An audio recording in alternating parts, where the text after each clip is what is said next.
Hey, before the video starts, I'ma just say it, play the game or at least watch a creator play it because I don't want to spoil anything for you in this video. I won't spoil secret bosses or big plot points, but I still feel like every gag or set piece is best experienced naturally and not just through muted background footage, I guess. And if you have experience with things I'm talking about or just don't care, you can watch it now. Back when Undertale released, I was quite young and ate that shit up like so much.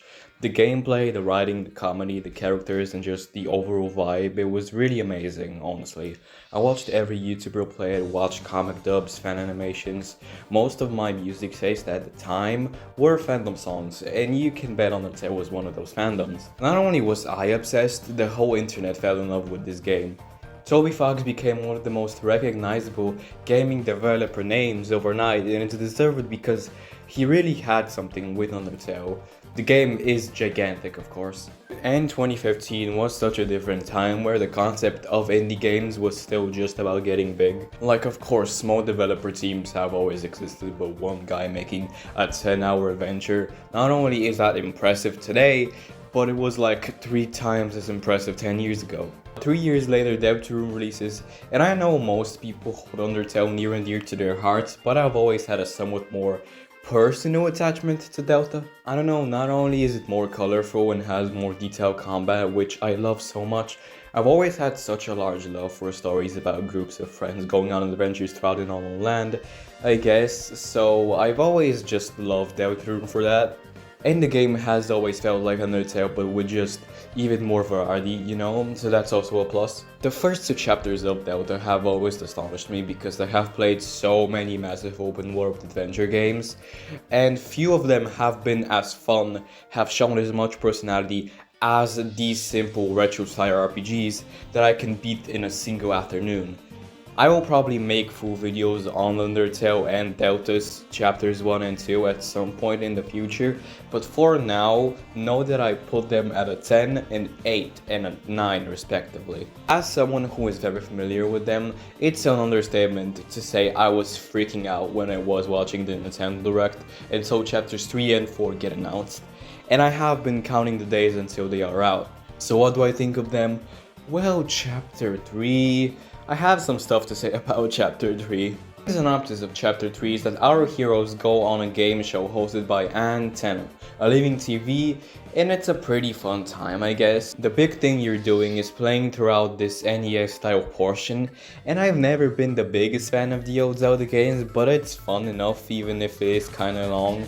Now, the rest of the game show is pretty funny and enjoyable to play through, but the problem arises in the fact that there is a round 2, and you have to do all the things you did in round 1 all over again. Sections are different, but that still doesn't fix the issue of me not enjoying the first ones to begin with. Feels like padding to make the playtime longer, and added filler for the purpose of reaching an hour quota is always my most hated things games do. It also doesn't help that the chapter doesn't have that much going on to begin with. Now, if you remove what I just said, it's a pretty good experience. The battles in this chapter have fun gimmicks, the new characters are enjoyable, and the gags are on level, of course. The story aspects are also intriguing, but the only things I found the most investment in are the things that revolve around the plot of the whole game and not the chapter specifically. And I have to say, the idea of a game show is already something that was done in Undertale, even if it was executed somewhat differently. And Tana basically feels like a rehash of Mettaton. Not only that, he is the 3rd villain in a row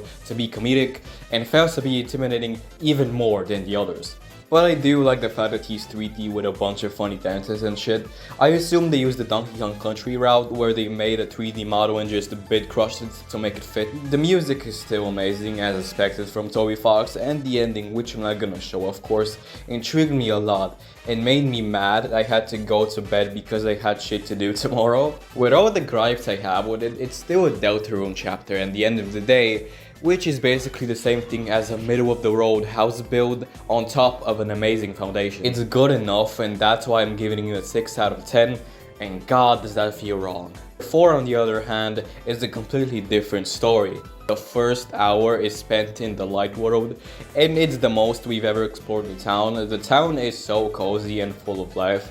You can interact with the people and even do an optional quest thingy I like I like it a lot. The part where you play as the soul is also pretty fun and interesting.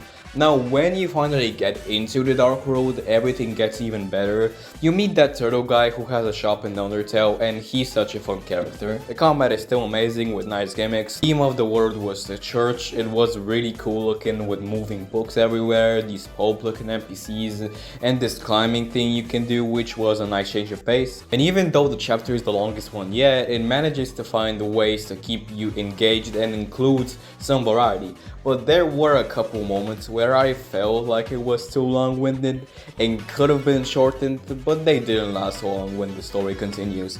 The story is the best it's ever been in this chapter and sets up so many things that just yearn for an amazing payoff. Basically what I'm saying is that Toby knows how to write a story that doesn't get boring. The characters have some of the best interactions they have ever had in this chapter. Their dynamics are both natural and funny when they need to. I don't know how the developers made something this good. I don't want to sound like a glazer, but this really is amazing. It's filled with lore, gameplay, writing, humor, everything. I feel like I'm writing an IGN review right now. And one thing that really blew me away is the final hour. I'm not gonna show it because I obviously don't want to spoil it, but the art, the gameplay, the drama, everything is arguably the best thing that has ever happened in the Undertale universe, and put an emphasis on the art. It honestly surprised me how fucking crisp all the sprites look. Basically, it kept me on the edge of my seat, which is a very stark contrast to the previous chapter. And aside from the moments that feel long-winded at some points, I really have absolutely nothing negative to say. That's why I'm happy giving the 4th chapter of Deltarune a 9.5 out of 10.